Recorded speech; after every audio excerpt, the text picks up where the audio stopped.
Good morning. The news, it's 21st of July 2025. My name is Mike Mesikeno. President Bola Tinubu has described Oba Sikiru Adetona as a leader of conscience and tradition who brought pride, dignity and honors to the traditional race. He made this known during the 8-day Fidel prayer held at Ijebu-Ode. Senior reporter Kazim Oloye reports. It was a special visit of President Bola Tinubu to Ijebuland in Ogun State in honor of the memory of one of the longest-serving monarchs in Nigeria, Oba Sikiru Adetona, the Awujale of Ijebuland, who died at 91 years after spending 65 years on the throne. The president, who departed Abuja earlier today, touched down at the Gateway International Airport, Iperu, in Ogun State and was received by Governor Dapo Abiodun and other eminent personalities in the state. He later proceeded to the private residence of Awujale in Ijebu, where he signed the condolence registers and met with family members. Speaking during the 8-day prayers held at Dipo Dina Stadium, Ijebu-Ode, the president described Awujale as a true monarch who was always there to support his people in times of needs. He confirmed the support and blessings of the monarch for his presidential ambition and during the struggles of June 12. Our history would not have been completed carefully and richly if I'd failed the last election.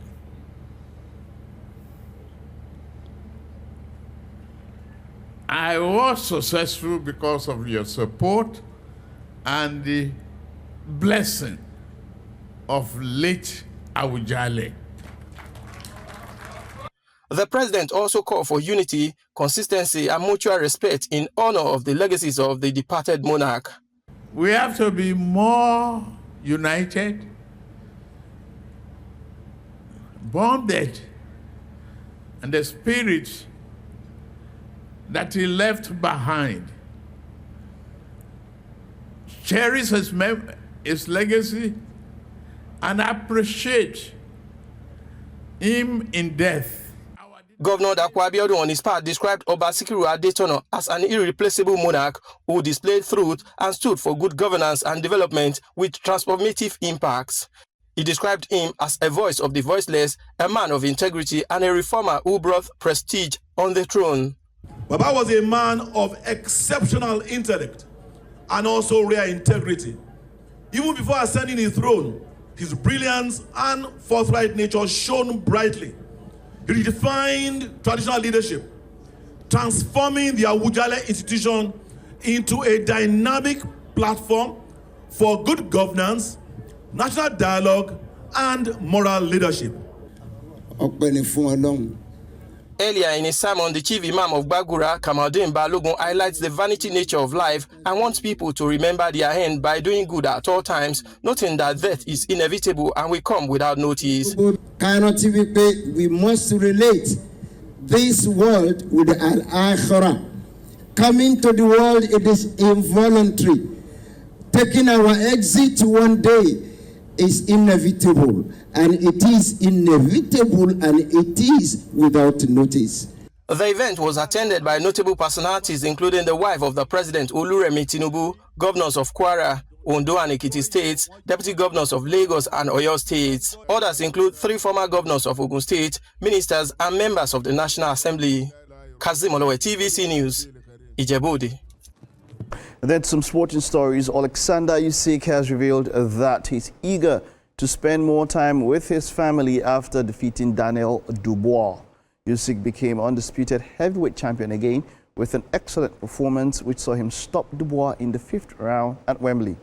After reclaiming the IBF title, Usyk added it to his WBA, Super, WBO and WBC belts.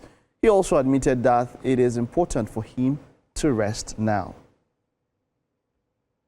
I want to next rest. I want to back home with my family. I don't know what I do next, but now I want to rest. I want to give my time more my family and my children.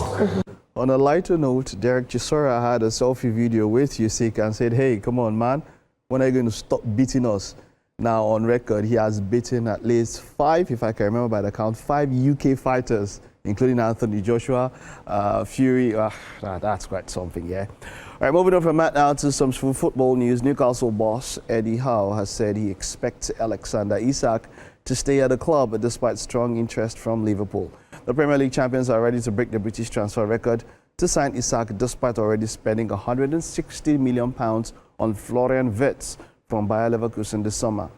Isak will cost in advance of £125 million and the Reds will move if they receive encouragement from Newcastle.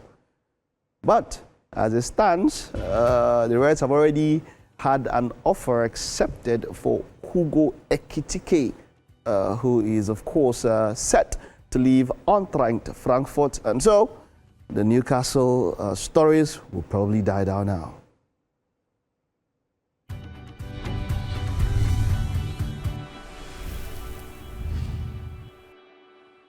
There's a lot more that will happen, of course, in the transfer market. I'll get there with stories and rumors and other stuff in the world of football later on the show on The Beautiful Game. We'll take a time out now. Stay with us. There's more to come on the show.